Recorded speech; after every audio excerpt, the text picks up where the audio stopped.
Great, great. Right, there's one or two still coming in. I see. Let's just. So we're doing well now. Anneke, we're over your mark that you said would be in.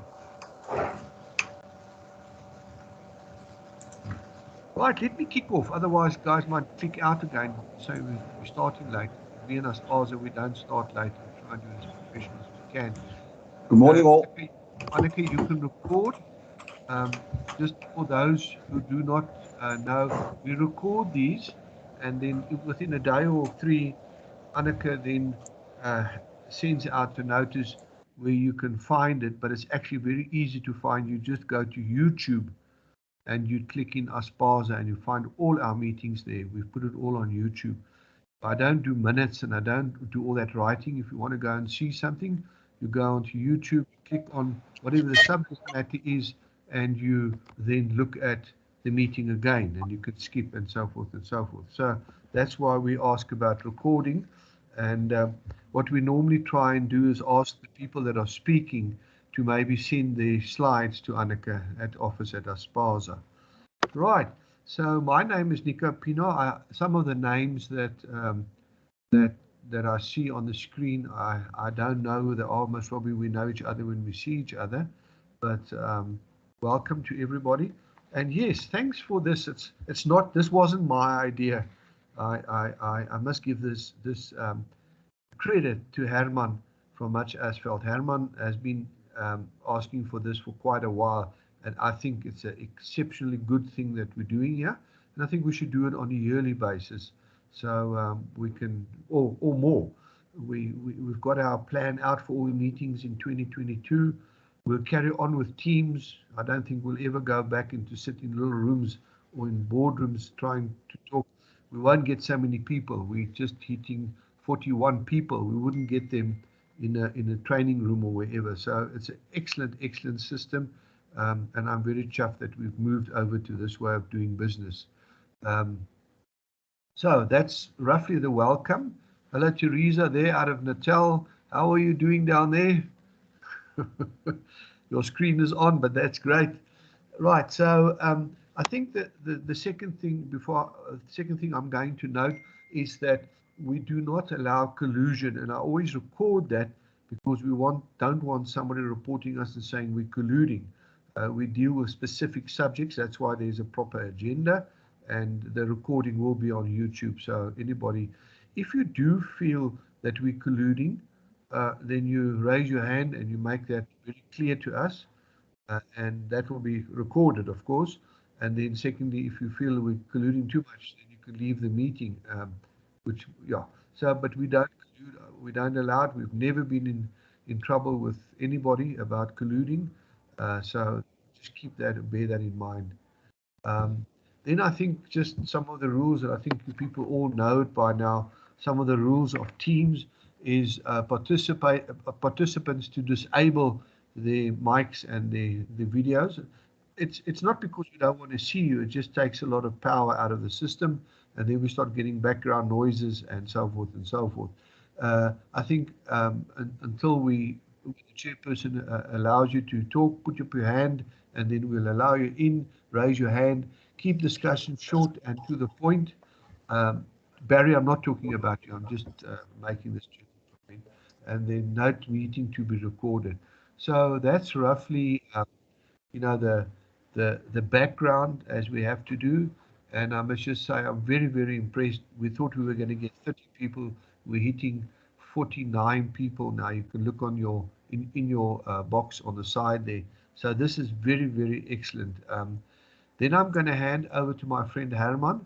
Herman, are you ready? I'm going to click out. You're going to take over, and you're going to just carry on for today. Oh, it's got a beautiful. Where are you in the Bosveld? Huh? Yeah.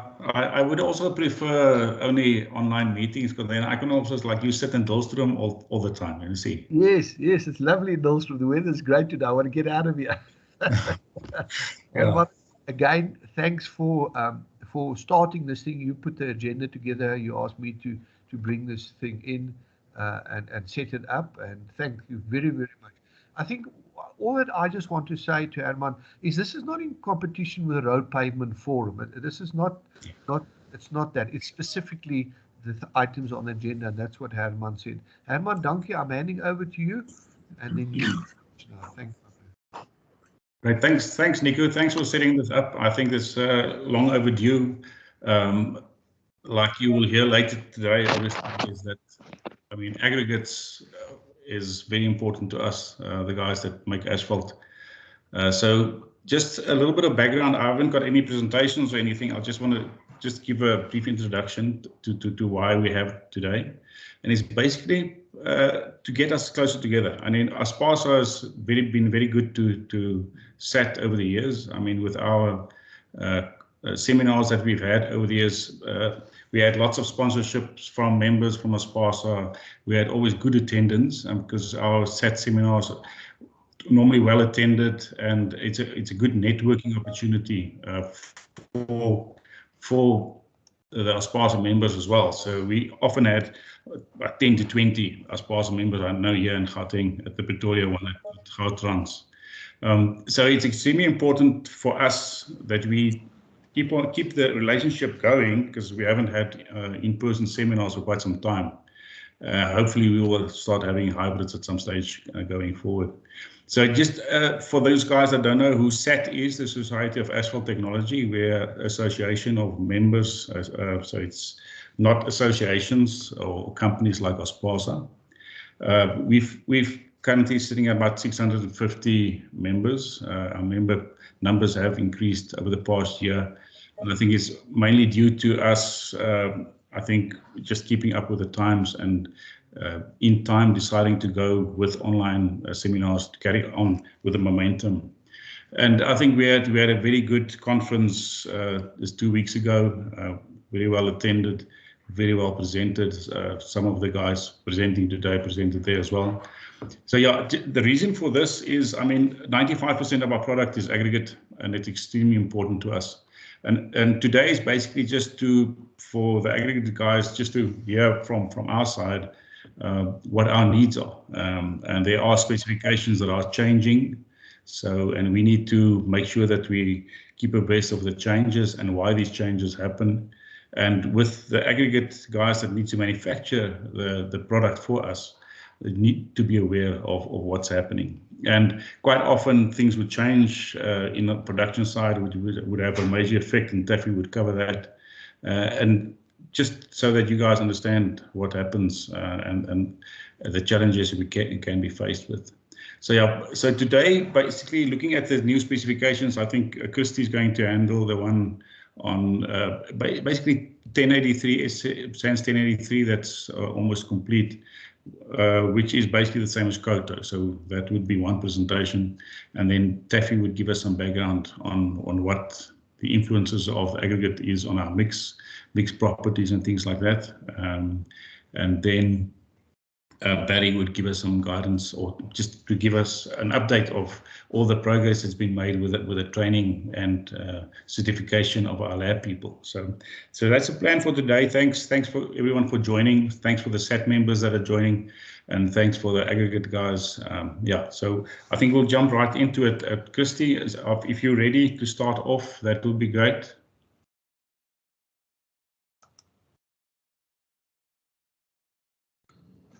Herman? Yeah, Christy? You sure you want me to start? I see the agenda looks a little bit different.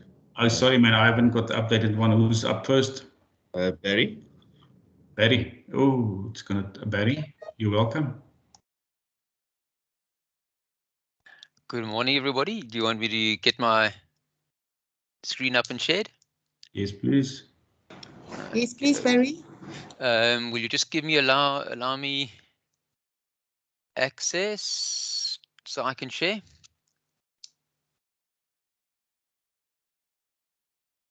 Do you need me to do something, Barry? I think you need to give me permission to. No, Barry, I think just right at the top right there should be a share screen. Yeah, thanks. Yeah, thanks, share screen and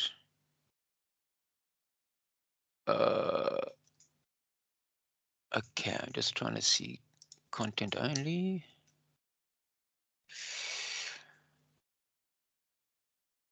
PowerPoint live, nope. Browse my computer. Is that Okay, try now again, Barry.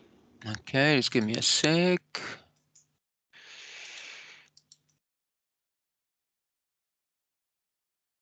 Okay, so that's my screen. Let's just see. Does that? There you go. You can see it. Okay. Just enlarge it. There we are. A little bit. Is that it? You guys there?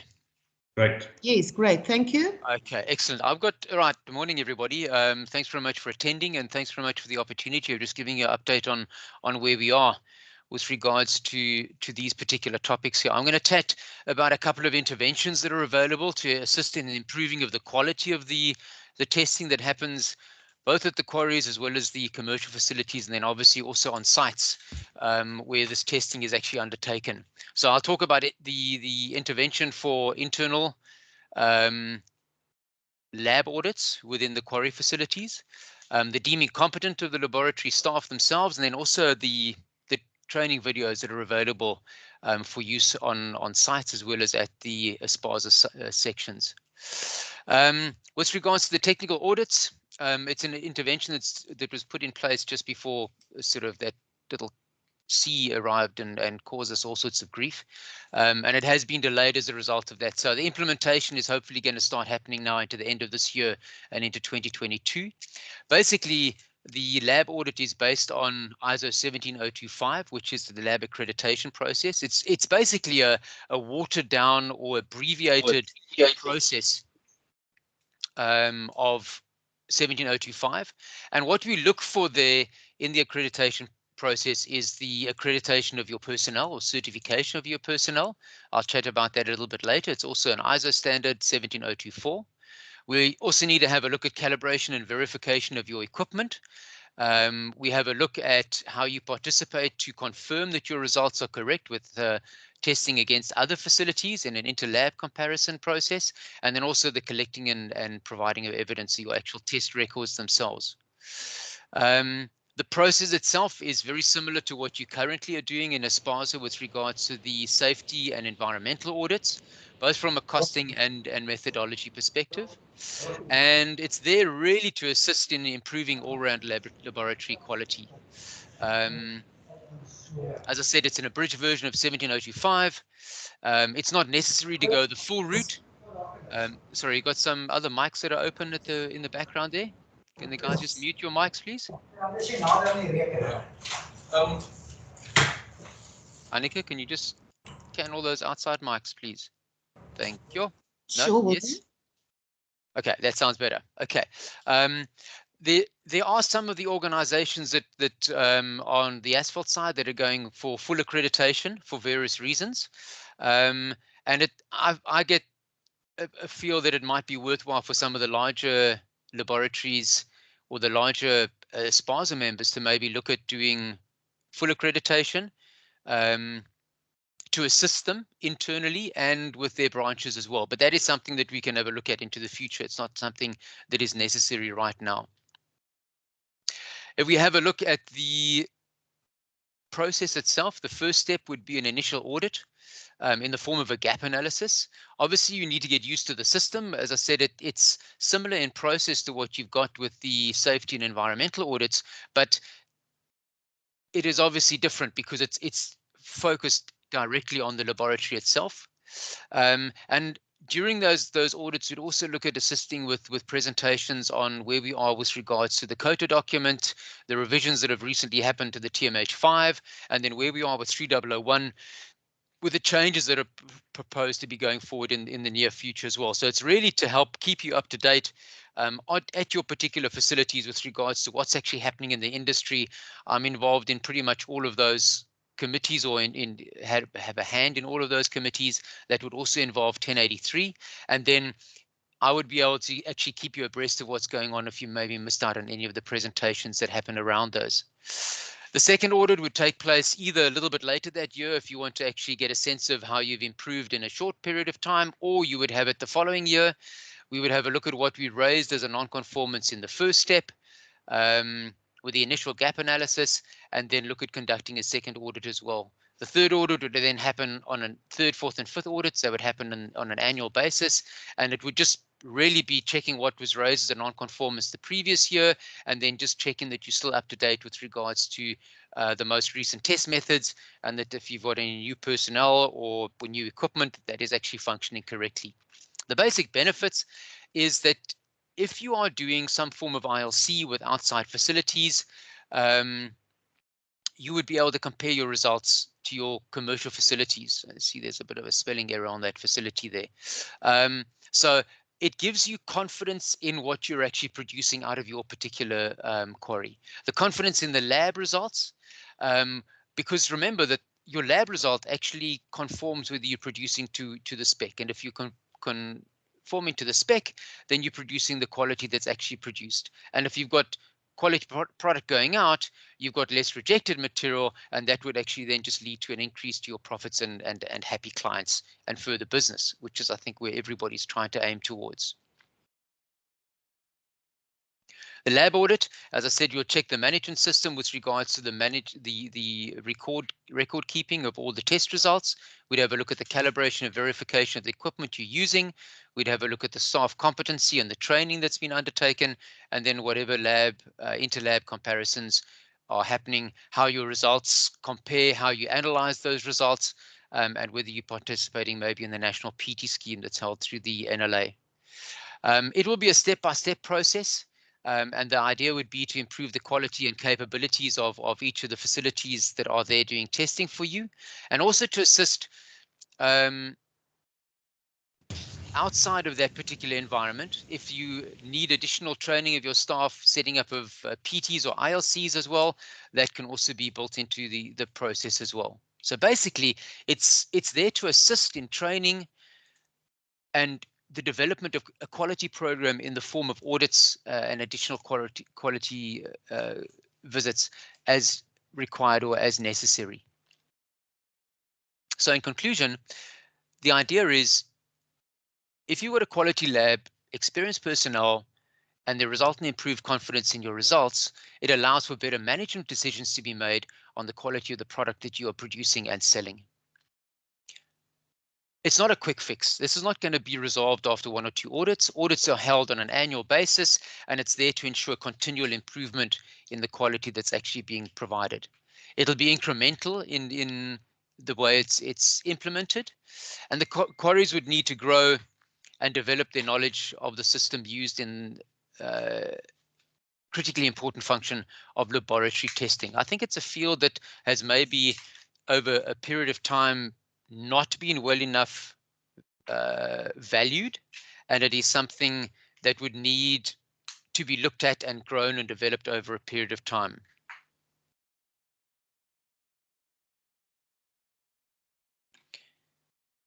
The main aim is to create professional facilities whose results are valid and on which good management decisions can be made. And that is both within your commercial facilities, your secondary suppliers, and your primary suppliers, which would be ASPASA.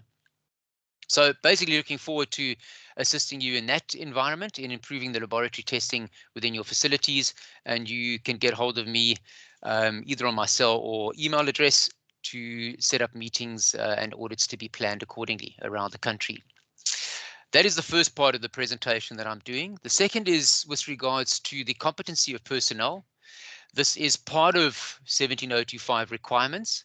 And currently we are in a process of actually just about getting to a point where we can really get this off the ground. It's also been a while in development, and it is done through the NLA South Africa, NLA SA. The process is 17024. What is 17024? It is really a process of deeming competent of personnel. So it's got an international framework, which we have put in place at the NLA. It certifies the personnel. It's not to it's into an international framework, but it's based on the test methods within South Africa. You meet the requirements for that certification scheme, and it's a globally accepted process. And it's really there just to say these guys are able to undertake aggregate testing, granular testing, asphalt, bitumen, and concrete. The basic test methods we look at from an aggregate perspective, the riffling, quartering and coning would be important. Obviously, the sampling would be critical on the quarry side of things.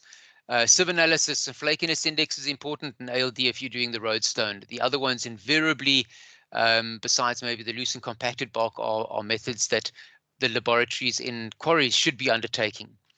On the granular side of things, sampling and stockpiling would be obviously the critical aspects. Nuclear gauge density, obviously not too applicable to the quarry side of things. Riffling is in, sieve analysis is in, and for those who can or wish to, your Atterberg limits, OMC, MDD, and CBR. And then moisture content is something that's really important as well that needs to be undertaken. If you're going to run the concrete side of things, obviously sampling is still up there as the #1 item, and then your slump test and the making, curing, and compression testing for the cubes important as well. The process we have a look at then is how we would deem the people competent. It would be per material type. So we would look at the folk being competent either for aggregates or for granular or for concrete. And the witnessing is undertaken by approved independent facilities. They are spread out around the country. And we have chosen not to go with the commercial facilities because it can be quite disruptive to their operation, because you would be in that place for a period of 3 to 5 days. There are independent evaluators that we have looked at. Currently, we're initially looking at starting off with the guys who are accredited as technical assessors with SANAS, and then we will expand that field of assessors or evaluators as we go on in the particular process itself.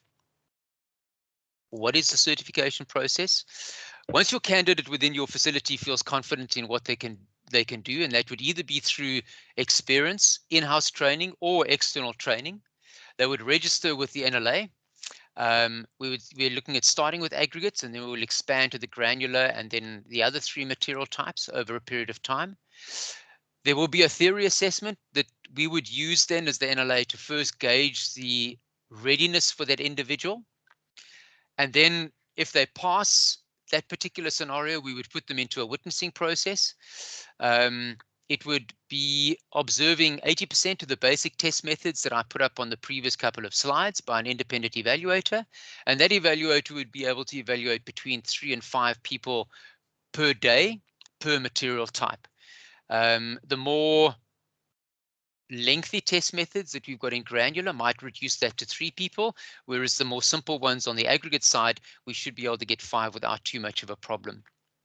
The process would then be, or the records would then be forwarded to a review committee or moderation committee. And if it comes forward that they are unsuccessful in that particular process, they would then need to re-register. There is also an appeals process. So if the individual feels that they've been unfairly treated or that they've actually passed when the review and evaluators said they haven't got it, that process can then be looked at as well, and that is in there for fairness and transparency.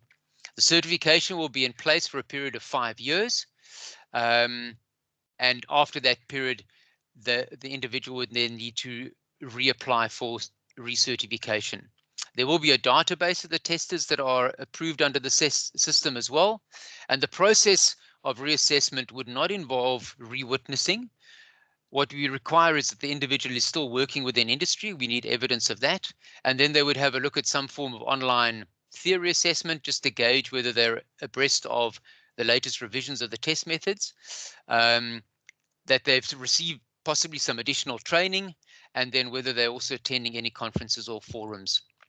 So it's not that onerous. It's really just to make sure that the guy is still practicing in the industry itself. And that would be, when I say guys, I'm talking about both genders. That would be the guys and girls.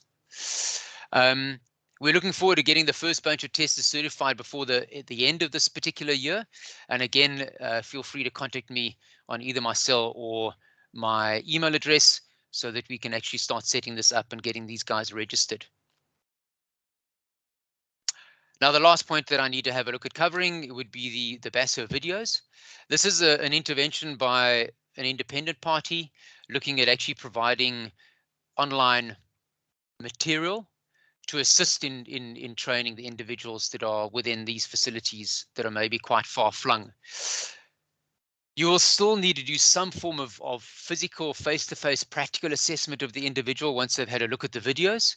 It doesn't deem you competent. It just provides a source of material that you can watch for a period of time over and over and over again online to ensure that you are actually following the test method correctly. It covers the sampling side of things. It covers the preparation of the sample in the lab, the testing of the actual sample, and all the calculations that go with it as well.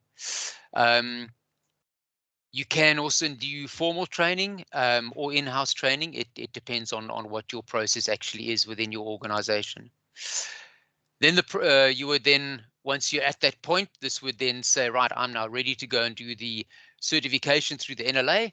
And with that training and having watched the videos, you would then be able to register with the NLA's SA for certification under 17024.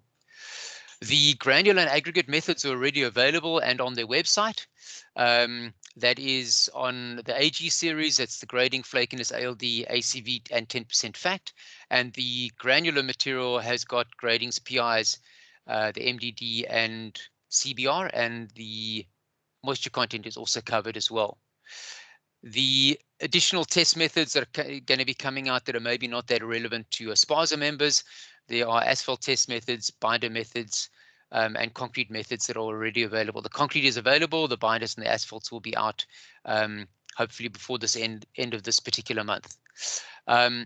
These test methods, I think, would be a great assistance to ASPASA members, especially on the sites that are further flung, where the guys can actually get access to the videos, watch what they should be doing, and going and actually practice that in the laboratory itself. You can check their videos out. There are a couple of demos that are available on it. basaproductions.co.za. Have a look at it. It's very modern in its idea. Just turn the volume down because the soundtracks are normally quite loud, particularly the intros. But there's great graphics involved in it. There are good details of explaining why you're doing certain aspects of a particular test method, why you may be adding water, how that assists the compaction, etc. So have a look at some of those little demos that are on there. It's new, it's modern, it's appealing to the younger generation, and I'd imagine it'll also assist the older generation to get a better sense of what they should be doing and get everybody on board to be doing the test methods correctly, because that is really the starting point of any decision that is made. Once you've got a decision on your test result that you know you can actually base a good decision on, everybody's going to be happy. The quarries can then correlate their test results back to the commercial facilities, and at the end of the day, then there will be less disputes and less rejection of material when we're heading out onto sites, which I think is exactly one of the reasons why we are holding this. We are trying to get to a point where we don't have the disputes, that everybody's on board. I think if you have a look at the way the COTA document has now been split between Chapter 4 and Chapter 5, the supply of material as against the construction of the material, that in itself is also a great step forward. But I think I'm starting to step on the toes of some of the later presenters. So Herman, thanks very much. That's me done. Thanks, Barry. That was quite quick.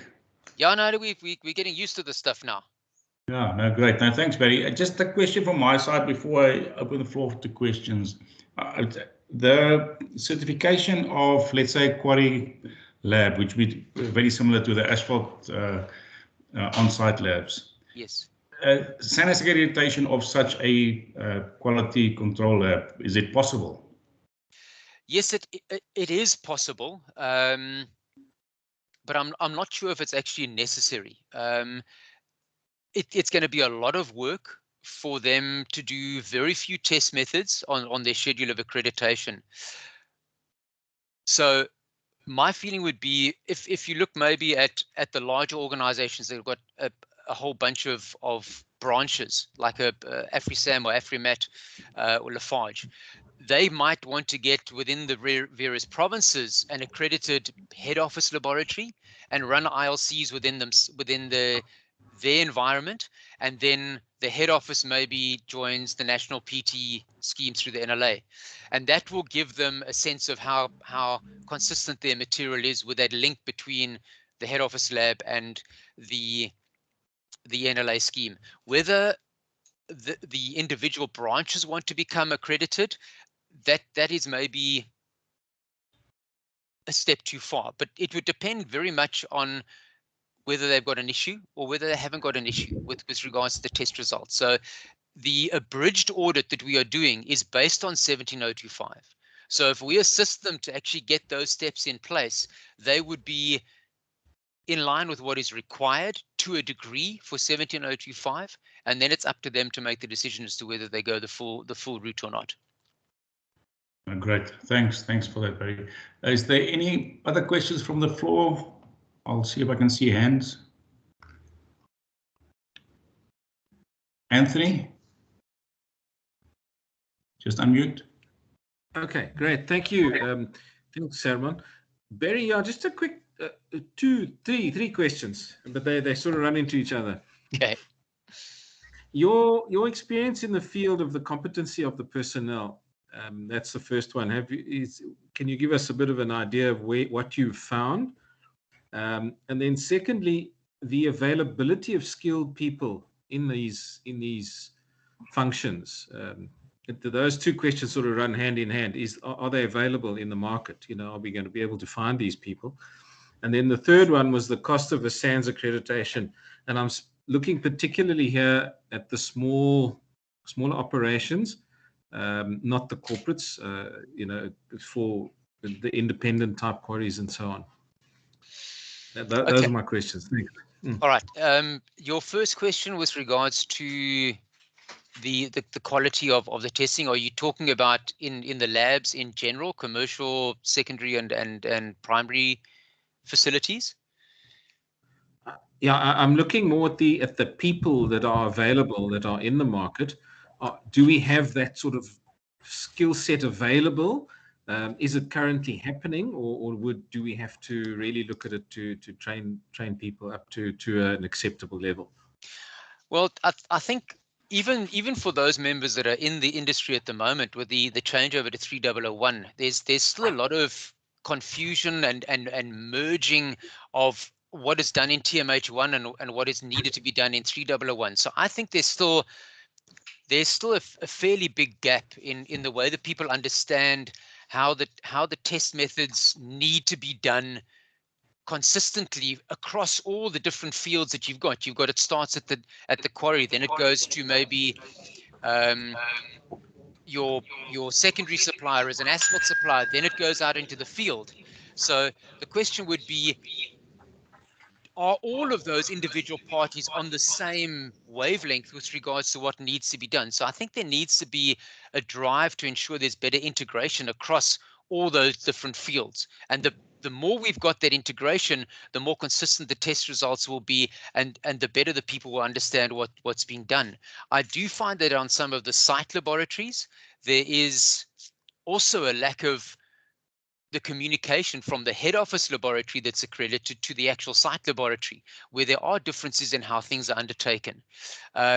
If I can maybe expand that to the understanding of what the engineering fraternity, the consulting engineers understand with regards to what was in TMH1 and what is in 3001, there's a lack of understanding of those changes as well, and they're the ones that need to make the decisions. So I think there are more than enough interventions available and costing in the tenders that allow for an independent assessor to come out and actually look at what's going on and provide this information. Now, although it's in there as an audit, I would almost see it as a training exercise where you would look at what's happening in the lab, get the contractor involved, get the consultants involved, get the laboratories involved, chat to all of them at the same time, that the knowledge actually goes out there, that everybody's looking at the thing from the same perspective. So they're the current individuals that maybe still need some intervention with regards to how they understand the test methods to be undertaken.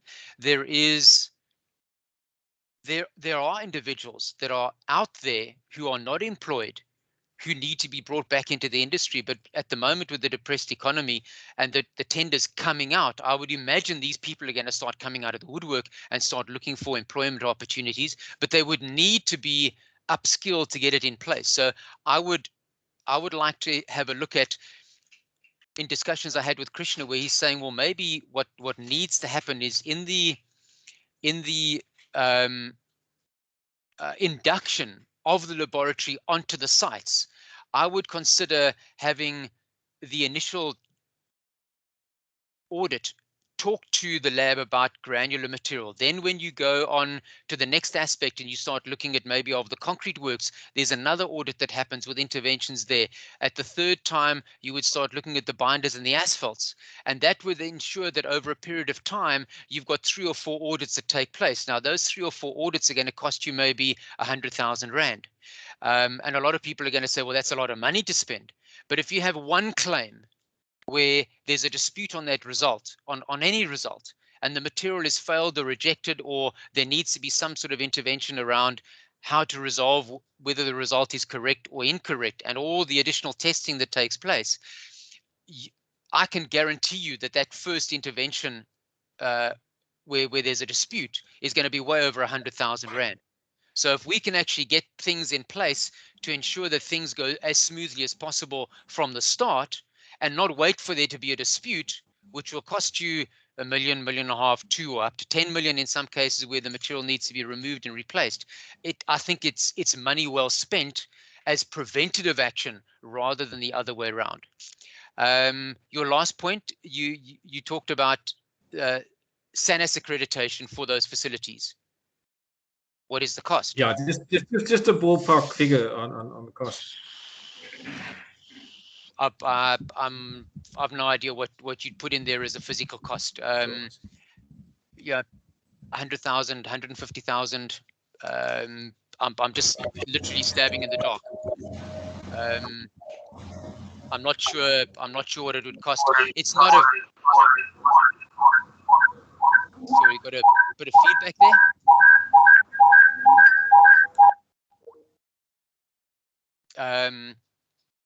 It would depend entirely on how well your system is already in place. Have you got your certification of your personnel? Have you got your inter-laboratory comparisons underway?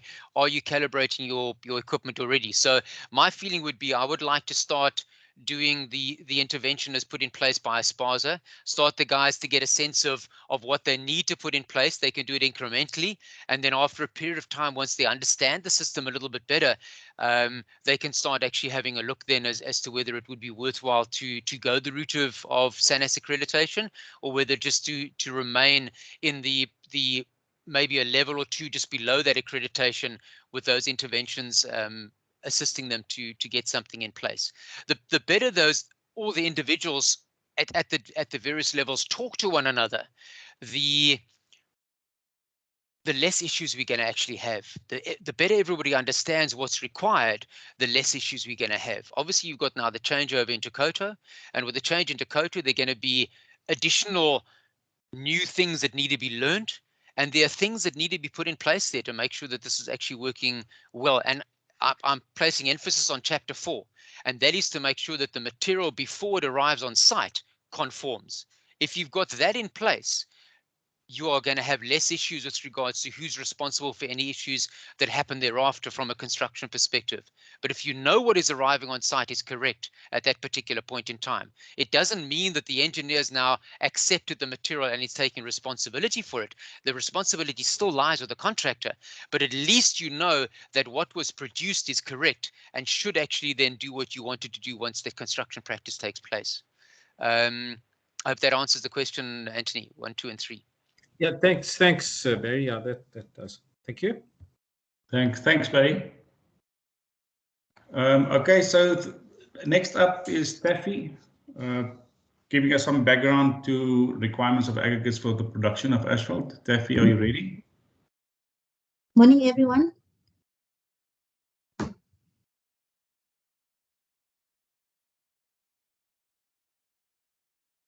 I'd like to confirm if you can all see my screen. Not interesting. Thank there you. we go. Yes, perfect. Okay. Thanks. Thanks for joining us on this session today. I'll be quite brief on touching up on the requirements that we need in terms of aggregate when producing asphalt. So as we all know, asphalt is a composition made of aggregates, filler, and also bituminous binders. We have fine aggregates and coarse aggregates that play effect into how the asphalt behaves. Our fine aggregate properties, they can impact our adhesion and cohesion properties in our asphalt, We do not want any presence of unwanted materials that we sometimes find in our fine aggregates. And also, when we do find undesirable clays in our aggregates, it does cause havoc. The aggregates packing, they also play a vital role in terms of the asphalt performance. This is what I'll be touching on quite a lot. I'll be looking at how the aggregates affect our volumetrics of our asphalts, therefore the workability, durability, and also performance such as resistance to deformation and permeability. So the first one that I'll touch up on is volumetrics. We are mostly concerned with the VMA, which is a design parameter where we look at finding an aggregate packing structure that allows us to add enough binder for us to be able to have an asphalt that performs well from fatigue point of view, for example. But however, we also need to be able to find an optimized packing structure of the aggregate such that we don't end up having too much binder requirements in our mixes, which can then affect our rutting performance or make the mixes rather uneconomic. So what is VMA? For some of you, you might know what VMA is already, but for those who need revision, here we go. So when you look at VMA, you have to imagine that you take a compacted specimen of asphalt and you extract all the binder from it. So what you see here on the right-hand side of your screen is what your compacted specimen looks like without bitumen. There's just aggregate and the voids in between the aggregates. The way that your aggregates will pack, as seen on this picture on the right-hand side, will depend on the gradation of your mix, the shape of your aggregates, the texture, the strength as well, and how much compaction effort you've applied to your asphalt. So let's look at how this gradation affects our volumetrics. We do have the larger aggregates that create voids, and we also have the smaller particles that fill voids. We need to have a balance between these larger aggregates and finer aggregates such that we can maintain the volumetrics of the mix, allowing enough bitumen to be in the mix, or rather not having too much of an open structure that results in high binder requirements. There are different requirements for these gradings. We have seen now in the new revision of the specifications in COTO Chapter 9, where we've got different classes of aggregates. So for where you're designing stone mastic asphalts, then you need to be looking at class 1 type of material. And where you have sand skeleton mixes, you need to be looking at class 2. So below this is just a table showing you the different requirements for the different classes. You'll see that class 2 is generally finer on some critical sieves compared to class 1. We also see class 1 and class 2 requirements for the finer aggregates, where our class 2 is a lot coarser than class 1. I'm sure Christy will be touching up on some of these requirements and what it means for the industry. Because as you can see on this grading envelopes, we do have a coarser grading, but then it doesn't necessarily cater for most of the washed products that we use in asphalt production. It should just be important to note that as much as we've got these classes that we've been given and they've got envelopes, the new specifications require us to have a very tight envelope in which that we work around. Once our designs have been done, there is a tolerance that's being applied. For the coarse aggregates, you may not deviate by more than 10% from the grading that you had during your design, even though it appears that the envelope is wide. And then from a fine aggregate, there are some sieves where you now have a tolerance of 5% all the way down to 2% that you're allowed to deviate from the design gradings. So from an asphalt production point of view, it's very critical that we keep our gradation correct. Once we start deviating from the gradings on our designs, we find that we end up disturbing the volumetrics of the mix. And it's not always as easy to just substitute one material with an increase in another material just so we can get the grading right, because it affects other items which will follow in this discussion. So the next thing that we need to look at is the shape of our aggregates. We do have quarries that are supplying us a wide variety of shapes. For some quarries, we don't get fairly cubical materials, or in some places, we do get fairly flaky material. What's very important is that we have consistency in these materials. The problem is that we're finding in some supplies where we get incoming material that's rather flaky, and then all of a sudden, due to a change in processing by the quarry, we start to find that we're getting rather cubical or rounded material. The cubical materials they do compact a lot easier compared to flakier materials. There needs to be a balance between the shape, the roundness, or the flakiness of the materials, because you do want some interlock in your aggregate. You don't want to be working with ball bearings per se, but keeping in mind that once you go too flaky, that you might have material creating a wall effect, where if you've got voids or finer material that's now being packed in between the bigger, flakier material, those materials might not receive the compaction effort when you're compacting, as they are closed up by the coarser aggregates. So for the quarries, the shape of the materials that you do provide us, it's very, very critical. As long as we have consistency, if we do a design with a particular shape of our material and we keep it that way, things usually go a lot smoother compared to when we vary from a flakiness of, say, 10%, and then tomorrow we get a flakiness of 20%. So as some of you might have seen, there are new requirements for shape of our aggregates in the new COTO Chapter 9, whereby if you compare to what we had in COTO 4200, we used to have different grades for flakiness, grade 1 and grade 2 aggregates having different flakiness. However, in the new requirements by COTO Chapter 9, there are no more differentiations between the grades. Also, the upper limits on the flakinesses have changed from working with a grade 2 with a flakiness of 30%, for example, to working now with no more than 25% on your coarser aggregates.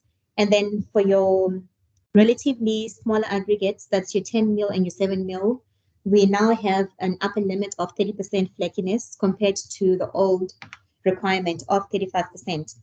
So this is something that we would need the aggregate suppliers to be keeping in mind going forward.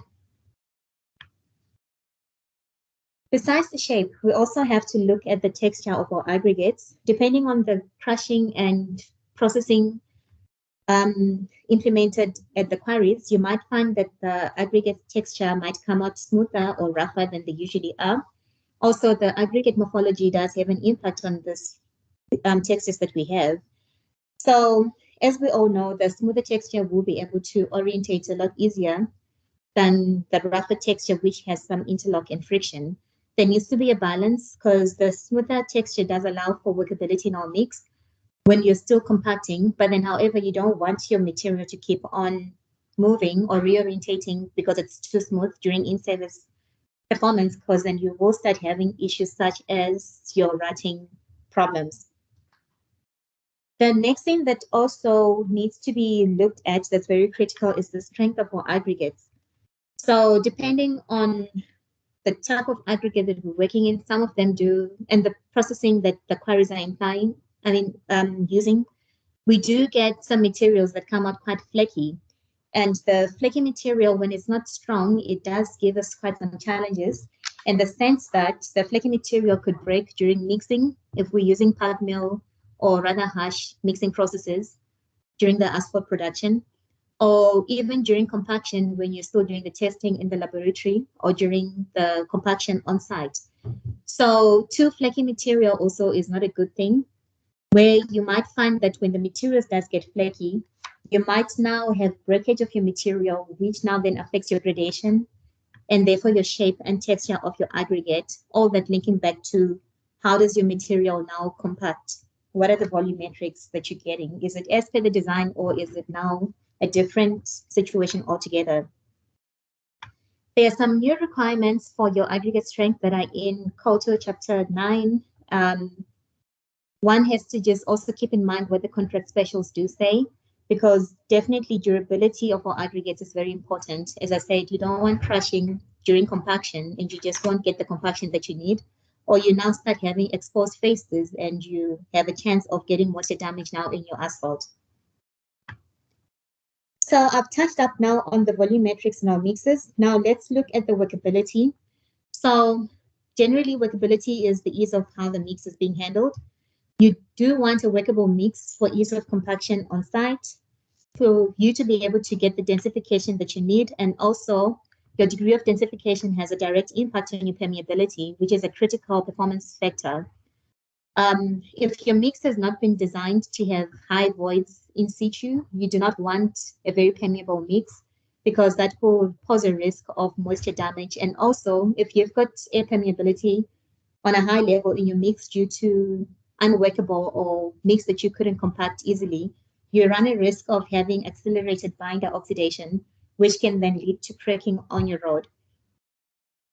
The workability also needs to take into account, you don't want to work with mix or aggregates rather that are very round, that do not interlock to give you workability, because you do need interlock at the end of the day so that your aggregate doesn't reorientate under trafficking. You do not want to be having good workability and very poor rutting performance on your roads. So the factors that do affect our workability, as I've mentioned before, is the shape of our aggregates, whether it's rounded or if it's flaky. The texture, we want a rather rough texture that can give us some friction in interlock, and also the grading. If the grading keeps on jumping around, you might start to find that your mix now starts to have susceptibility to segregation and tenderness. These are things that we are finding are affecting us from the incoming materials that we're receiving in our asphalt production. So what are the issues that are causing this consistency? Sometimes there's little to no communication between what's happening between the quarries and with what's happening with the asphalt suppliers. You might find that there have been some changes in the crushing process. The quarry might have changed this due to having to meet a high demand for other customers. There are quite a lot of customers taking aggregate from quarries, the guys that are missing concrete, and also the brick makers. And they might not necessarily have the same requirements as the ones that we have for asphalt. So when you change the process just to meet high demands to the other clients, do take in mind that it has an impact on the asphalt requirements as well. And what we found also when a quarry needs to process some roadstone, we do find that we also get impacted with the material that we get on the asphalt side of things. There's also changes in the cleanings process, again, to meet some requirements for other clients, and very little consideration gets taken into account with regards to how does this affect the asphalt industry. There are also sometimes cases where the quarry changes the blasting benches, and in some areas we do find that we don't have necessarily the one type of aggregate in the quarries. We sometimes find dikes in the quarries where now we've got a belt of very strong material or very weak material. So instead of just looking at the volumes of the aggregates that the quarries are pushing out, we do need to take into account what's the differences in the densities when we go onto different benches or when we encounter dikes in our benches. Also, we need to look at the strength, because as I said, some of the materials we find is a lot stronger or less strong, and how it behaves during the crushing and processing system then changes, resulting in a change in shape and texture. And there are times when there are some overburden material that is found in our aggregate that we receive in the asphalt production side. They do run a risk of having our sand equivalents changing, which is a criteria that we meet, that we need to meet when we're looking at our aggregates for use. And also, as I said, we do not want any unwanted clay-like materials in our aggregates. So it's a very big ask to the quarries to please keep us in the loop with regards to what's happening when they're making changes to the aggregate processing side of things, so that the asphalt manufacturers can be able to accommodate those changes. Because what we find is sometimes you can have the grading looking the same, but the composition of the material is now different. You might find that you can have materials with the same grading, but the flakinesses are completely different. We don't only look at the grading. So consistency is very important in the sense that we are now looking at doing performance-based asphalt mix designs. As you all know, there's Manual 35 that has come into effect from March 2021, where we've got different levels of designs. And these designs do take quite a lot of resources. They cost quite a lot of money to get them done, and they're very time-consuming, where we're looking at about 6 to 16 weeks to complete a design, with your level 3 being more performance, like the testing of the performance requirements for level 3, they're quite time consuming. There's a lot of material and cost involved. So looking at the cost and the time it takes, it's a movement that we need to look at not having to review or verify designs on a yearly basis, because you can only imagine as soon as you're done verifying a design, you've got a new design coming up. With that, we are appealing to the quarries that please, we need to see how we can keep consistency in our materials so that these designs can actually be valid in the extended shelf life that we're looking at making those designs. We wouldn't want to be sitting with a design today and there's a complete change in the processing of our materials such that we've got different materials in terms of shape, texture, and strength 3 months down the line, and we find that our design is no longer valid after all the time and cost have been put into it. So we're not only looking at grading, we're looking at the shape, texture, strength, and cleanliness of this material. That's the main requirements that we're having from the asphalt production side to the quarries. Thank you. Thank you, Taffy. Very good presentation. Just showing that it's sometimes not as easy to make asphalt as I think everybody thinks.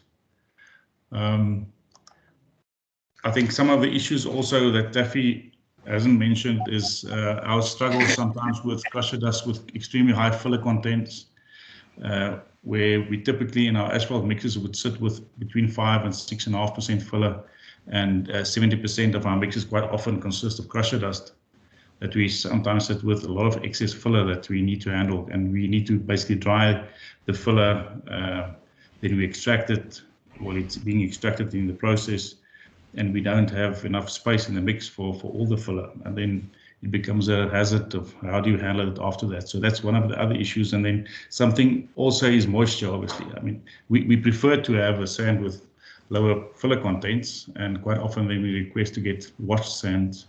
And then there's always the issue of the moisture contents that can be quite high, especially if the sand has been washed recently and there hasn't been time for the water to drain off. But yeah, if there are any further comments from the floor, we'll take a question or two.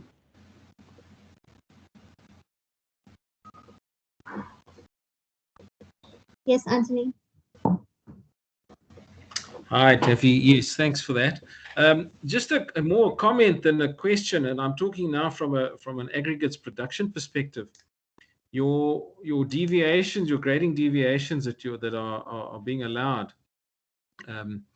from the initial thing are very, very tight, and I can foresee that this is going to cause a bit of an issue in the market between the production guys and the aggregate production guys and the asphalt production people. So, I'm putting it out there. 5% variance on a grading is really not very much. So we just need to maybe work around that. I don't know. We're all in new territory at the moment. Well, thanks for that, Anthony. Taffy, do you want to respond? Yes, Anthony, it's a valid point that you've got. Is quite a tight deviation considering that we're working with very variable materials and a lot of processes in between. I know the COTO Chapter 9 draft is actually still open for comments and suggestions on how we can go about with this new stuff that have been imposed on the aggregate side of things and also the asphalt. But then we're still finding in other cases where the quarry says, well, he's working within an envelope, say, of 0 to 30. So he insists that as long as he's between 0 and 30, today he gives us 0, tomorrow he gives us 25. He doesn't want to be very involved in the implications that we have downline because he says he has now done his part. He's in between the envelope. So I think the direction that the new COTO Chapter 9 is taking is to, as much as the asphalt supplier has some envelopes that he needs to stick to, the suppliers also need to stick to that, because then with the supplier working with a wide envelope, it makes it even more difficult for the asphalt side of things to work with the narrower envelope. But I know it's a very tight envelope, but who knows, maybe we can do it. Kevin? Yeah, the thing is you're working within an envelope, so you're producing within spec, but you've given a sample 6 months ago, and now you can't deviate more than 5 or 10, 5% off that. It's going to be very, very difficult for a lot of operations. You'll find there's going to be variation, which I know the asphalt people really don't like. They need to have consistency. So yeah, it will. I'm sure it'll get sorted out, but it's going to be difficult. Yeah. Yeah, thanks for that, Anthony. It's definitely, and I think what Taffy also highlighted is the communication. I think regular meetings between the aggregate suppliers and the producers, the asphalt producers, is extremely important, so that you know what, I mean, comparing notes saying, okay, this last month or so, we didn't have any issues, but the grading of the 9.5 maybe changed a little bit. What's going on? Can we get it back in line? Those kind of things. And I mean, if you just look at the quality control systems that we run, typically we would test one sample in every 200 tons of aggregate that's incoming, which is, I think, is much higher than what you guys do in your normal quality control processes. So we do a lot of tests because I think I would say 99% of the plants in South Africa is drum plants or straight gut batch plants that we don't screen the material again. So as the material that comes in is this material that goes out. So the only way we can change is by changing the proportion of each. So it's extremely important that we know what's going in before we actually put it in. So we need those results before we start mixing the day. So it is tough, but yeah, I think regular communication between the suppliers and the asphalt producers is extremely important to highlight the fact. And then just talking onto that, I mean, when I think it's about 17, 18 years ago, Barry, the plane just went over. You can start now. Yeah, so we had those ultra-thin friction courses that came around, the Nova chips and the friction paves and things. And I mean, that was the grading specifications for those aggregates was, it's extremely tight. I mean, for the single size stone, which is typically at 9.5 or 10 mil now, the grading tolerances for those was so tight, and it's very, very single sized, even more so for our rolled-in chips. And then the crusher dust needs to be a -236 or -2 mil sometimes, or -3, which was extremely difficult for the aggregate guys to produce. And but now it's everyday thing. It's not impossible. So it can be done, but it just needs a lot of focus. Yeah, if you then have no further comments, thanks, guys. So we'll go over to the volumes of aggregates required in the next few years, especially around the N3 and 2 in KZN. We've got Salome Naker from the Eastern region that's going to present to us the kind of forecast that they have for the aggregates. And the reason why we asked for this is that when the GFIP project started off in Gauteng, we asked the aggregate boys, and Mr. Nico Pinaar in person said there's no issue, we will be able to supply. And we had endless issues because I think nobody was prepared or ready for the amount of volumes that were going to be done. So I think this is basically just for the aggregate boys to get kind of a view of what is planned. Hopefully it all happens in time so that we don't all go bankrupt before that. But yeah, no, but thanks, Salome, thanks, and Krishna for arranging or being prepared to do this. But yeah, extremely important topic to be covered. Perfect. Thank you, Herman. Can you please confirm that my presentation is being shared? Beautiful. There. Perfect. Thank you. Thank you all and good morning. And also thank you for the opportunity to present at today's workshop. For those that I have not met, my name is Salome Naker, and I'm a project manager at the SANRAL Eastern region. So now in considering how best to present this information to the industry that's going to want details, lots of finer aggregate details, I found it beneficial to maybe focus on the immediate requirements, and we're also going to touch on the future requirements of materials that are needed. So then when we do consider the immediate volumes of material, we will focus on the N2 and the N3 upgrade. We'll also focus on the periodic maintenance projects that we have currently, and we'll also touch on 1 or 2 areas of concern. Obviously, we want to give a holistic overview of the materials that that's required for SANRAL. And so what we're going to do is we're going to focus on the individual projects, the geographical location of that particular project, and then the quantities that are required for each and every project. Now, as we all know, SANRAL does have an extensive network throughout South Africa, and the intention for this particular presentation is to hone in on just the Eastern region's requirements. And the intention is to thereafter extend the scope of the presentation to all of the regions in upcoming presentations as well. And also to mention that today we're going to focus purely on the construction projects.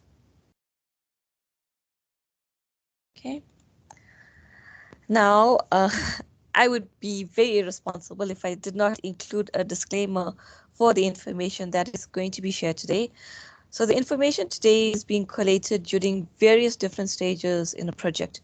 And as we are all aware that during the different stages of a project, the design strategies, they change. And now when the design strategies change, there's also the aggregate volumes that are required, those also change. So it would be remiss of me to not make you aware of the variation in the information that is being presented here today. So then on the screen is quite a comprehensive disclaimer that we should all note if we intend to use this information for the use. And also I strongly recommend that you refer to the tender documentation for accurate and up-to-date quantities. Okay. So today we're going to start with the N3 upgrade. This is our largest and it's our current CapEx project that is in construction in the Eastern region. And the N3 has been upgraded between Durban and Pietermaritzburg. And the upgrade is required to increase the capacity on the N3 and to improve the geometry of the N3. Now, SANRAL, we have several packages, which we call work packages, and the pavement being upgraded for these work packages, they comprise both of flexible pavements as well as rigid pavements. And this slide shows us the location of the various packages along the N3. And it's all listed and it starts at package A and it ends off at package M. Okay. Now this slide, what I've tried to indicate is the different packages from A to M. Okay, we've got the description of the package, and the description of the package will also give us the geographical location of each and every package.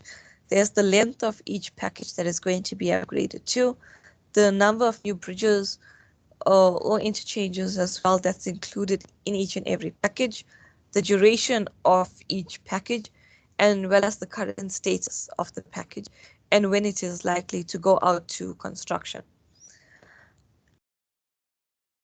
Now, you will note that all of these packages that are highlighted in blue links back to our immediate need for immediate need of aggregates that's required, because these packages are either in construction or they're close to award. And you'll also notice that these packages, there's the detailed description of these packages, which again links back to the geographical location of these. And this helps us because then the suppliers are able to link the project area with the various quarry locations that are available. And as you will notice, in construction, we have packages H, I, and J, which is the caterage to Dardanelles, Dardanelles to Linfield, and Linfield to Ashburton. We also have the supply of the construction and the supply of temporary concrete barriers as well. That's currently in construction as well. At the bottom, you'll also notice that we have a contract for the crushing of materials. Now, it's the intention for us as SANRAL to supply up to 60% of the aggregates to these packages, which is package H, I, and J. And we will supply up to 60% of the aggregates, and the remaining 40% of the aggregates are all commercial sources. And now for the rest of the packages that are highlighted in yellow, those packages are either in evaluation stage and close to an award being finalized, and that's package K as well as package L, which is from Ashburton to Murray Road and Murray Road to New England. Okay, and all of these, all of the sources for this particular packages are all going to be commercial sources. And the remainder of the packages that are not highlighted are still in either design or in the tender documentation stage. And so we will need to wait until the next financial year for further movement on these particular packages. Okay. Now we're going to focus on, we're going to zoom into the volumes that's needed for each package. On the slide, we indicate each package that links to the N3. So on your row from package B to package M, that links back to the previous slide, as well as your geographical location of each package. And on the left-hand side, we have the various layer works that are required. Okay, so now we indicate the volumes for the asphalt pavement as well as the concrete pavement for each package. And for the asphalt, we go into details for the wearing costs, the surfacing, the asphalt interlayer, the asphalt BTB, as well as the EME. And for the concrete, we go into details on the base requirements, the drainage, the bridges, the structures, the wall requirements. And all of these requirements are in tonnage. Now, within the flexible and the rigid pavements that are presented here, you'll notice that there's also variability in the design for each package. And this is one of the major reasons why we urge everyone to refer to the tender documentation for details on what is required. So you'll notice that the packages that are constructing flexible pavements, and you'll notice that these packages are constructing concrete pavements. So for example, package F, package J, K, and M are all rigid pavements that are going to be constructed. Okay. Now, further to this, we must also note that the design strategy for the N3 upgrade is to reuse the existing pavements as optimally as possible. Now, this is obviously to keep in line with the sustainability measures, and hence the reclaimed volumes will also need to be offset from the volumes that are being presented in this particular slide. And also to note that the specifications, they do follow either the COLTO for package HI and J, and the packages that are coming out or are being advertised at the moment are the new COLTO DS standards. Again, you refer back to the tender documentation for the project-specific requirements that's needed. You'll also notice on the right-hand side that there's the total. So this is the total volume of material that's needed for all of the various layer works that are being presented. Okay, there's quite a bit of information on the slide, and when you do go back to review it, you will then be able to link the previous two slides that have been presented. So this takes us to the pavement, the surfacing layers. And now if we go into the gravel layers, and this again, it goes into details on the requirements for the cement treated layers, your crushed stone base, you've got your G4, 5, 6, your SSG, your G8s, and as well as your rockfill layer and your pioneer layers. Again, each package has their various specifications that's attached to it. So if you do go to our website, which is www.nra.co.za,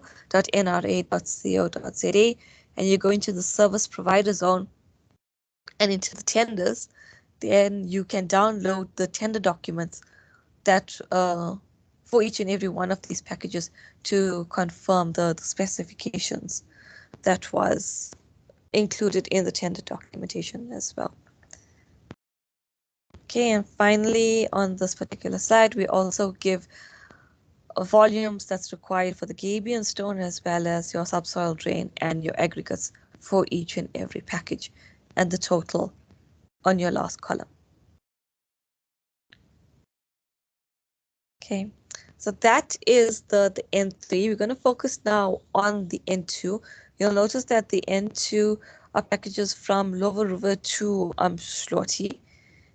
And very similar, those packages that are highlighted in blue here are the ones that have either been awarded or they are very close to award and still in evaluation. Remember, this again links, what's highlighted in blue links to the immediate need for material within the region. Okay, so the projects awarded is package 11, which is from KwaMashu to Umdloti, and package 8 and 10 are busy at evaluation stage.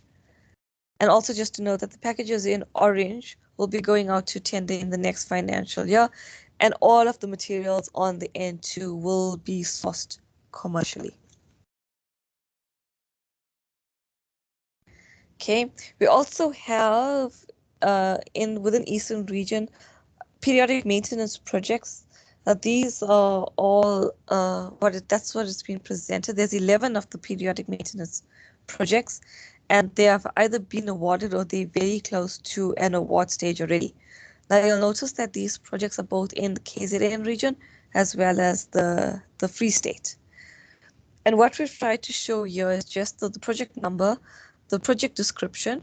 For example, that's the N2, and it's the N2 between Isongonweli to Murchison. And then we also give an indication of the type of rehab that is required. And in all of these cases, it's going to be a seal, which is a split seal, and it's a 27/7 that will be constructed. Okay, you'll notice that the Free State covers the N1, the R30, as well as the N5. So there's various routes that we've also tried to give indication of apart from the N2 and the N3. Now for the periodic maintenance contracts, the duration of these contracts range from 9 months to about 12 months. And again, the website has all of the information on the individual package requirements that's needed. As much as we want to present on the volumes that's required for our projects, there's also an area of concern that we wanted to raise today. And the first one is the availability of roadstone in the South Coast. Now, this is obviously becoming prevalent on our periodic maintenance projects that we have currently down on the South Coast. And the feedback that's been received is that there's a lack of suppliers for the roadstone, and obviously there's a surplus for the concrete aggregate. And I honestly believe that by having these platforms, we can close the gap between the information that's being shared, and we can make the industry aware of the current and the future needs, and then we're able to supply the required aggregate. So these platforms are valuable from all points, from all stakeholders' points of view. Now, with regards to the second area of discussion, rather, it is the availability of G5. Now, this concern is not only limited to one project or one route, but we're finding this issue on the N2 North Coast, as well as the existing N3 Caterage project. And this is rather concerning because there's a request now to use or to utilize higher quality roadstone for a G5 layer. And now, as we all know, this doesn't align to our need to reduce wastage and optimize the use of the natural resources. And that's why I'm hoping that today, as part of our discussions, we can have further discussions on this particular point. And it also gives us the opportunity to discuss this a bit further with all of us present here today. So with that, I'm going to open up to questions.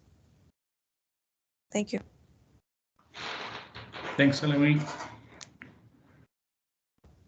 Barry, that was quick, and Said after that. Thanks, Herman.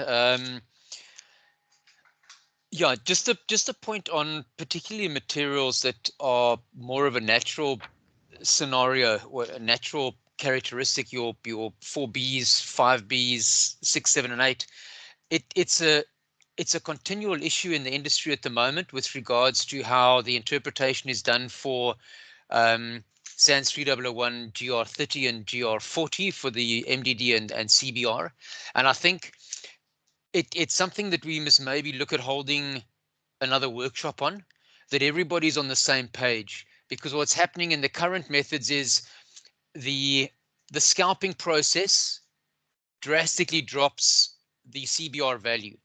And we need to have a look at something, given that the tardiness of SABS to actually run these revisions, so that everybody, both the engineers who need to make the decisions on the quality of the material, plus the labs who are doing the testing, and the contractors who are actually requesting the material, plus the suppliers in the form of ASPASA, understand what they need to do to get the material to pass. I think one thing that a lot of the industry don't get is the fact that the changeover from TMH1 to 3001 didn't mean that if something passed on TMH1, the improvement or the changes in 3001 would have caused the material to physically fail. That was never the scenario. If the material passed under TMH1, it should still be passing under 3001. So again, just a flag that we need to have a look at this particular type of material, 4B, 5B, G6, G7 maybe, where the scalping is taking place. We need to have a look at a mechanism to change the way it's tested to ensure that we're actually getting a result that is usable, and not having all these disputes and arguments around the material doesn't actually meet the spec. Thanks. Thanks, Barry. Very valid point. Said? Thanks, Herman. Just a question around the reclaimed material that's probably going to come off the N3. Is there any idea of the capacity or the volumes that you are thinking you might realize for use out of the existing pavement? Thanks, Syed, for that. So Syed, with regards to that one, obviously each project is different, and each package is different. There's about 30% or so of the existing surfacing layer that will be used into other layers of the new pavement. But in saying that, the intention is to reuse as much as possible all of the layers into the new pavement. And so, because each project is different, all of those details are in the specification for each and every individual package. Okay. Thanks, Sami. So just on that, so it's basically there would be the current flexible pavements, the asphalt will go back into as RA, and then the concrete will be crushed to be reused as well. Yes. So again, that is the intention. Yes. Okay, great. Thanks, Anthony, and then Chris.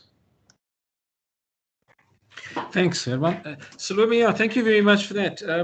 Something that you mentioned, which is very encouraging, certainly from the quarry side, is that you're going to source a lot of the material from commercial sources. SANRAL has been propagating or at least using a lot of borrow puts, which is really not good for the quarrying industry, and it's actually hurting a lot of operations. And I think that can have an effect on your supply. Guys are not committed to supplying SANRAL because they know especially on the G products, they are digging out borrow pits, and the quarries are being sidelined on this. So it is something that really needs to be had a look at if you want to continue, having a consistent supply from commercial operations. Thanks, Anthony. Just to confirm again, the entire of the N2 will be commercial. There's no identified quarry for the N2 on the packages that have been presented. The only ones that have a SANRAL source that they will supply are packages H, I, J, and to a certain extent K. And that's only up to 60% as well. So the remaining 40% will be commercial sources. And the reason why HIJK was identified as needing a standalone quarry was because of the location of these projects and the availability of a source in that area as well. Thank you. Great, thanks, Salome. Chris, Steering? Thanks, Herman. I'd just like to go back to the N2 South Coast. Not only is there a problem with the supply of the seal aggregate, there's also a problem with your normal G materials and asphalt materials from the suppliers down in this part of the world. I would just like everybody to be aware of that. Thank you. Thanks, Chris, and thank you for supporting me. I was hoping that you would also raise the same concern as well, because I know that you're involved in that. Thank you. Salome, yes, we've exhausted all avenues to try and get material. We've gone as far as Kokstad to get sealed material. We've gone as far as Belito to try and get material because of the limited resources down on the South Coast. Yeah, and it probably has more to do with the geology than availability of commercial sources. Very possible, Herman, but there is very limited quarry sites, as we all know, down on the South Coast. Okay, great. Thanks.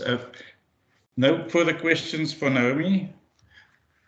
I just had a quick, it's more than 3 million tons of aggregate, well, mix on concrete and asphalt. So it's a big number of aggregates that will be required for those projects. Okay, great. I think so. The next on the agenda is just the latest development around about the specification. Barry, please, short, what's up? Yeah, sorry, just the point that I noted very early on. There's 17 contracts on the N, I think 11 or 17 contracts on the N3 going north. All of them but one are longer than 24 months, which means every single one of those site laboratories is going to have to be accredited under 17025. And that excludes the N2. So there's a lot of accreditation that's going to be required on those laboratories, which hopefully will go the route of reducing the problems with the testing. But that's a lot of work on the SANIS front that needs to be looked at. Okay, great. Thanks, Barry. Okay, so yeah, so what's next up on the agenda is the specifications. I think it's a combination of 1083 and the new COTO.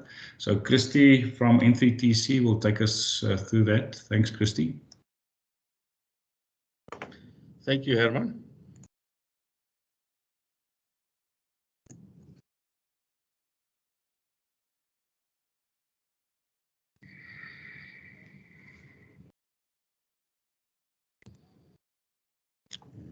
Start the slideshow here. Do you see the screen, Herman? Yeah, all good. Thanks, man.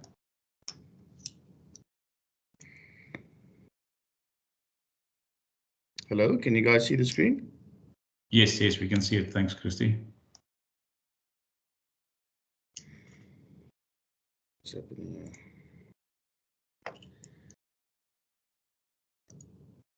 Hello, can you guys see the screen? Yes, we can. I don't know if you can't hear us anymore, but we can.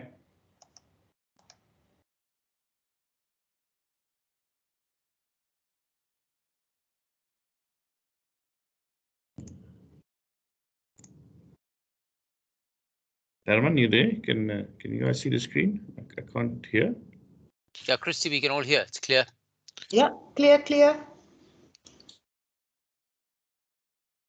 Barry, there's a strange picture next to your microphone in the people. I don't know if you guys can see the screen.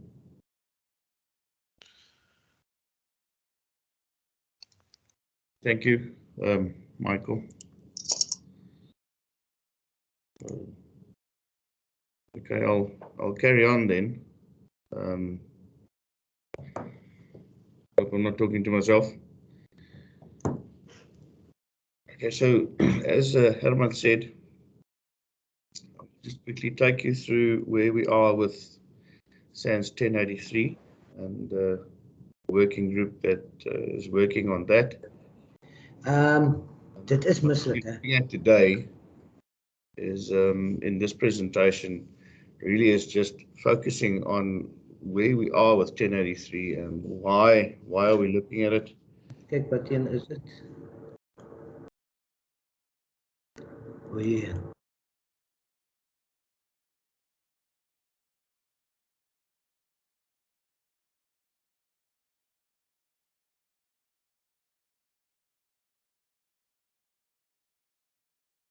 Christy, you're muted.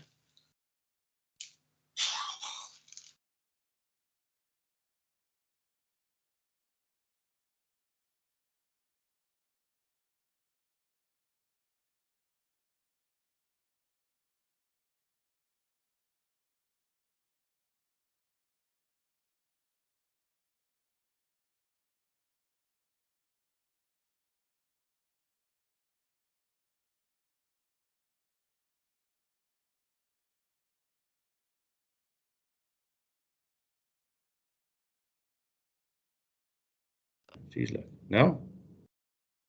Oh my goodness. Okay. I can hear you. Can you hear me? Yes, I can hear you guys. Apologies for that. One of those days. Okay, so let's just start afresh.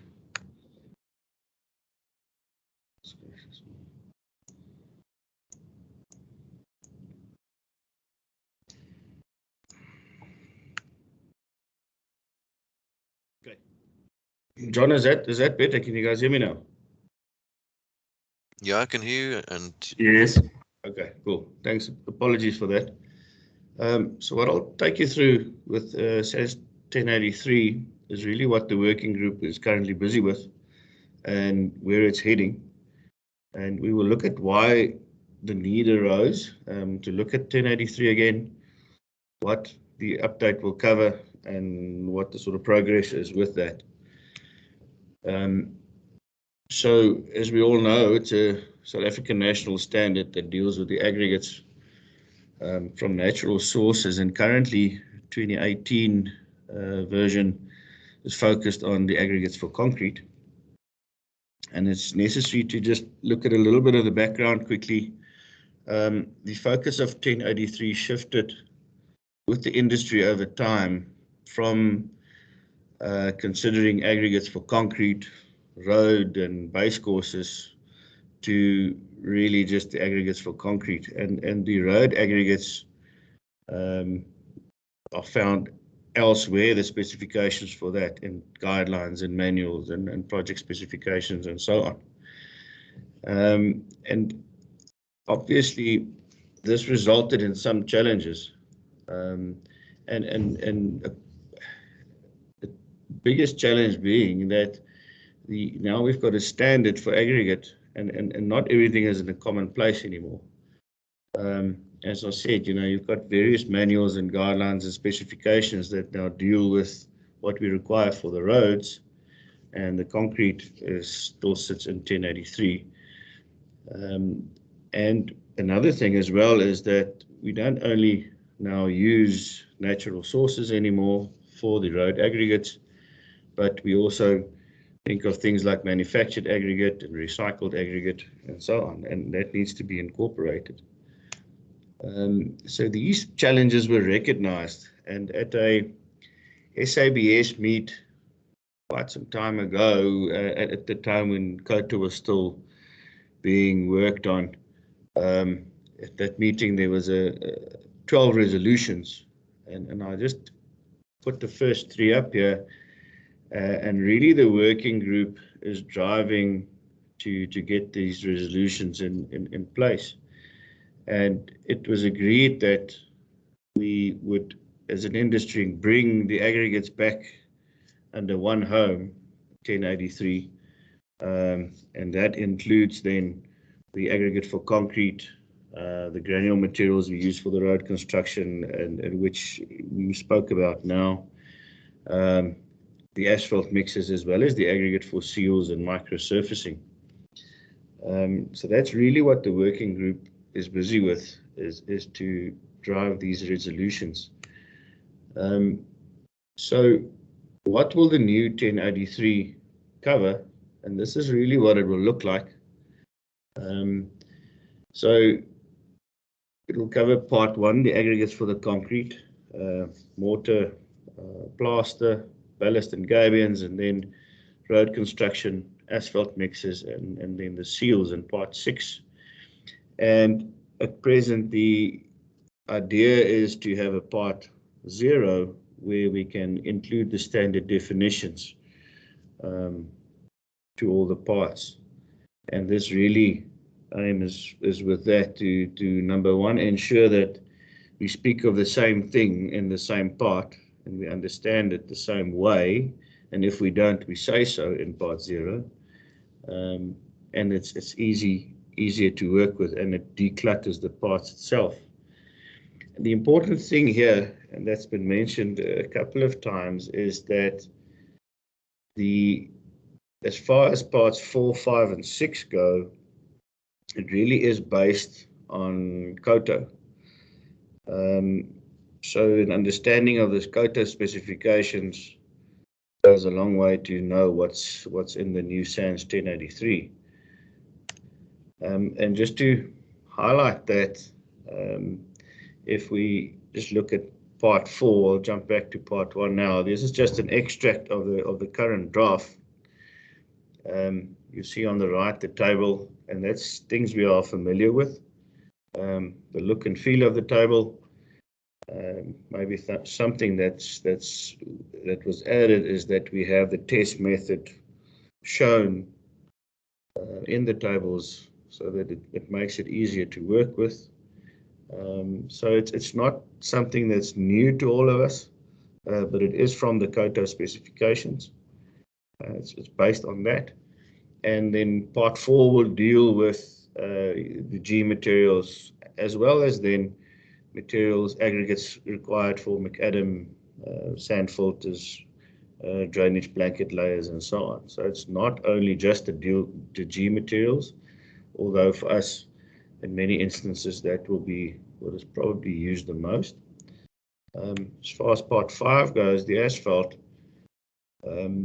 there deals with the grading properties, the standards for that, the grading classes for the coarse and the fine aggregate, and then grading the rolled and chippings, and also deals with the standards for fillers. And on the right hand side, again, the table is just an extract from the draft that shows what it will look like. And it's if you look at it, it's not unfamiliar at all. Again, including the test methods to make it a little bit easier. And so the same then for part 6, just an extract, table 1. So it looks at the single-sized aggregate for seals, looks at the grading, hardness, those type of requirements, sand and grit seals, the requirements for that, fillers, as well as in rapid setting slurries and microsurfacing. And if I then just jump back to part 1, the concrete, so it still deals with that in part 1, and that's just an extract of that table. Really what it does is it looks at the requirements, and it gives you an information clause in part 1. And for example, if your information clause is clause B, and if you page to the back of part 1, you will find your information clause, and which explains then what you need to know to be able to take this into account. So coming back here, this is what the new or the updated SANS 1083 will look like. So it will not only deal with the concrete aggregates as it currently does. It will have these 6 parts with definitions in, and to help us. And the idea really is to get the things under one roof again, so that we can start to deal with it, because we do understand that the problems, especially the quarries and the manufacturers have with there being so many specifications and guidelines and manuals and so on. So it's important to get what we need and what we see as standards back into one place. And this is where we see the discussion happening. So where we are at the moment is that part 1, 4, 5, 6 drafts have been submitted to the working group, and that is under review. Part 0 is in compilation as we go. And really we think that once the drafts is accepted, which hopefully will be by the end of this year for 1, 4, 5, and 6, it will then be the time to really discuss with ASPASA, get their comments, and also do circulation to the industry for their comment. As was highlighted in the rest of the meeting, the conversation between everybody is going to be most important. And that's really where we are with this in terms of what sits in it. As you could see, we brought the COTO specifications across. It's based on that. Minor differences here and there. But in a nutshell, it's really based on COTO, and it brings everything under one roof again. Herman, that's I think what we need to say about 1083, and just the importance of the last slide here, that the idea is once we've got drafts that we are happy with, that it is then discussed, so that we can just all be on the same page going forward. Thanks, Christy. I think the importance to note also is that it's not done separate from ASPASA. There are ASPASA members on those committees, so it's not that somebody decided we need to change the specs or made it tight or anything like that. So, but yeah, as Christy said, the next step would be obviously it will be distributed for comment, and then after public comment, and after all the comments were addressed, only then will it be finalized.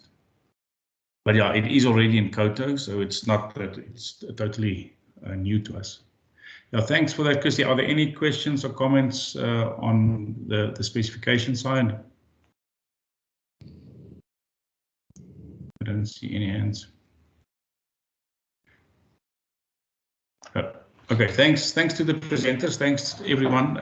Nico, I would like to hand back to you, so you can maybe wrap it up. Thanks, Herman. I made some notes here, and my final note was this was an excellent meeting, and I've told Anneke already we're planning a follow-up next year. So in next year's program, we'll put it definitely another one. I think the speakers were excellent, and I think the subject that you suggested is excellent. So I'm going to plan one for next year, or if you want two, I'll plan for two. So thanks for your work, Herman, and your colleagues and all our friends out there. Very, very informative information. And yes, it's going to be on YouTube under ASPASA. You type in ASPASA, and then you put the name of this meeting in. Thank you. Anneke will send out a note with a link to in the next 2 or 3 days once we've loaded it on YouTube. Thank you very, very much, Herman, and all the colleagues. Thank you very, very, very much. Thanks, Nico, and thanks for the opportunity. We'll definitely do this again. Right. Are we going now? Bye. I think so. Everybody still wants to stay, but yeah, thanks Bye, everyone. Bye. Cheers, everybody. Bye. Dankie Herman, wel gedaan. Baie mooi man. Sterkte daar. Thanks very much. Bye. Cheers. Thanks very much. Thank you to everyone. Thanks, everyone. Very enjoyable, very informative. Thank you. Good. Cheerio. Bye.